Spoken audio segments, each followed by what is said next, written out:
মন দিয়ে পড়ো। হুজুর এই নেন আপনার এই মাসের বেতন। ভাই এখন তো সবকিছুর দাম বেড়ে গেছে, আমার বেতনটা যদি একটু বাড়িয়ে দিতেন। মাসে 1000 টাকা দিই, তাতেও হচ্ছে না, আর কত দেব? একজন ইংরেজি শিক্ষক মাসে মাত্র 12 থেকে 15 দিন পড়িয়ে 5-6 হাজার টাকা পায়। সেখানে আমি তো প্রায় প্রতিদিনই আসি। ইংলিশ টিচার আর আপনি সমান নাকি? আপনি তো হুজুর মানুষ, আপনার আবার খরচ কিসের? থাকা খাওয়া তো মানুষই দেয়।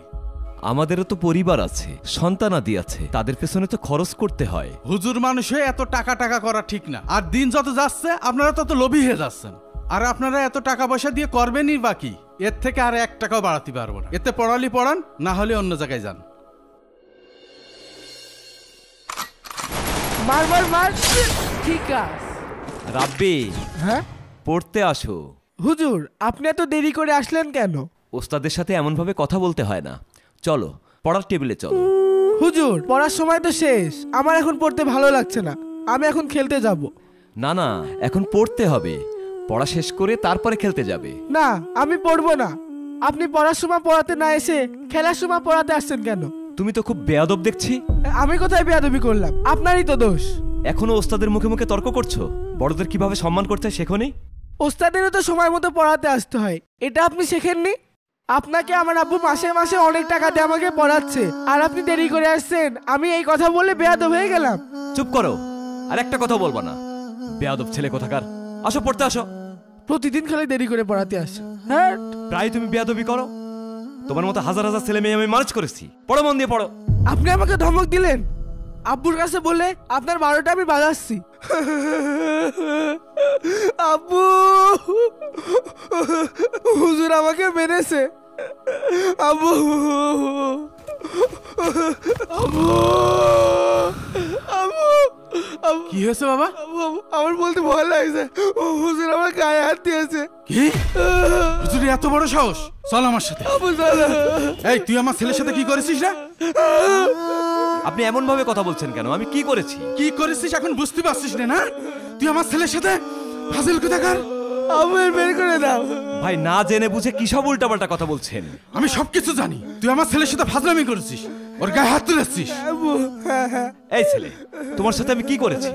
তুমি পড়তে চাচ্ছিলে না, তোমাকে আমি জোর করে পড়তে বাধ্য করেছি। তুমি মুখে মুখে তর্ক করছিলে, বেয়াদবি করছিলে, তোমাকে আমি শাসন করেছি। ও কি বলবে? ও ভয়তে এখন কিছুই বলতে পারছে না। আমি ভয়ে কিছু বলতে পারছি না। বেরো যান। কি আশ্চর্য! বেরো যা শয়তান। আর কোনদিন যেন আপনার এদিকে না দেখি।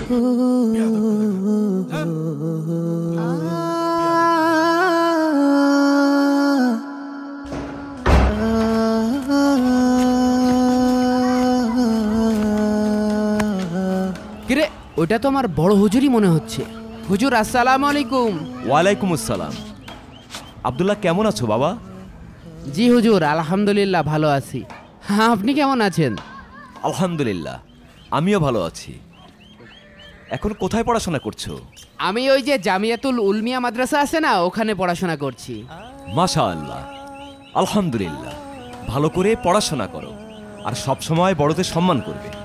জি হুজুর, আপনি আমাকে সেই ছোটবেলা থেকে বলতেন যে উস্তাদদের সম্মান করতে, আর আমি এই আমলটা করার কারণে প্রত্যেকটা উস্তাদ আমাকে অনেক ভালোবাসে আর আমার জন্য দোয়া করে। এই জন্য হয়তোবা আল্লাহ তাআলা আমাকে এত সম্মানিত করেছে। দোয়া করি বাবা, আল্লাহ তোমাকে জ্ঞান অর্জনের মাধ্যমে আরো সম্মানজনক জায়গায় নিয়ে যাওয়ার ব্যাপারে সহযোগিতা করুন। হুজুর, আপনি এখানে কোথায় এসেছিলেন? আর বলো না, পাশে একটা ছাত্র পড়াতাম।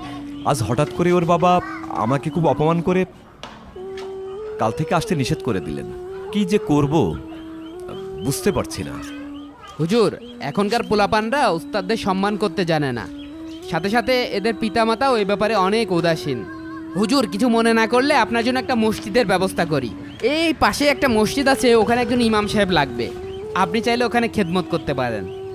আমিও একটা মসজিদ খুঁজছিলাম ইমামতির জন্য। মেহেরবানি করে যদি আসতেন। ঠিক আছে, চলো। আসেন আসেন। আল্লাহু আকবার। এই দাঁড়ান, আপনি এখানে কি করেন? আমি এই মসজিদের নতুন ইমাম। আপনি একটা বাজে লোক, আপনার পিছনে নামাজ পড়ে কে? ভদ্রতার সহিত কথা বলুন। কি ভদ্রতার সাথে কথা বলবো? আপনি একটা ফাজিল। উস্তাদকে এইভাবে বকছে কেন? আচ্ছা যাই তো। কি ব্যাপার আঙ্কেল, আপনি আমার উস্তাদের সাথে এইভাবে বাজেভাবে কথা বলছেন কেন? আব্দুল্লাহ, তুমি জানো না লোকটা একটা ফাজিল। আপনি সাবধানে কথাবার্তা বলেন। উনি আমার উস্তাদ, আমি ওনার কাছে সেই ছোট্টবেলা থেকে পড়াশোনা করে বড় হয়েছি। আমার ছেলেকেও তার কাছে পড়তে দিয়েছিলাম। তুমি জানো সে আমার ছেলেকে। হ্যাঁ, একদম উল্টোপাল্টা কথা বলবেন না। আপনার কাছে কি কোনো প্রমাণ আছে? না, আমার ছেলে বলল। আপনার ছেলে তো হুজুরের কাছে আরবি শিখবে না বলে মিথ্যাও বলতে পারে। আমার ছেলে ছোট মানুষ, ও মিথ্যা বলবে কি করে? ও মিথ্যা কি বোঝেই না। আঙ্কেল, এখনকার ছেলে পেলে অনেক চালাক। শিক্ষক একটু পড়াশোনায় চাপ দিলে এরা শিক্ষকের নামে অপবাদ দিতে দ্বিধাবোধ করে না, আর এই সুযোগটাই প্রতিটা ছাত্রছাত্রী নিচ্ছে। আপনি যে হুজুরের নামে খারাপ অপবাদ দিচ্ছেন, এই হুজুরের সারা বাংলাদেশে হাজার হাজার স্টুডেন্ট বিভিন্ন শিক্ষা প্রতিষ্ঠানে শিক্ষাগত করছে। একটা কথা মনে রাখবেন, শিক্ষকের দোয়া ছাড়া আপনার সন্তান কখনো বড় হতে পারবে না, শিক্ষিত হতে পারবে না। আর যেদিন থেকে শিক্ষা প্রতিষ্ঠানগুলোতে শিক্ষকের শাসন উঠে গেছে, তখন এই শিক্ষা প্রতিষ্ঠানগুলো থেকে ভালো ছাত্রর বদলে বেয়াদব বের হচ্ছে। হুজুর, আমি সত্যিটা যাচাই বাছাই না করে আমি আপনার সাথে খুব খারাপ আচরণ করে ফেলেছি। আপনি আমাকে মাফ করে দেন। আর কাল থেকে আমার ছেলেকে মানুষ করার সম্পূর্ণ দায়িত্ব আপনার। ঠিক আছে,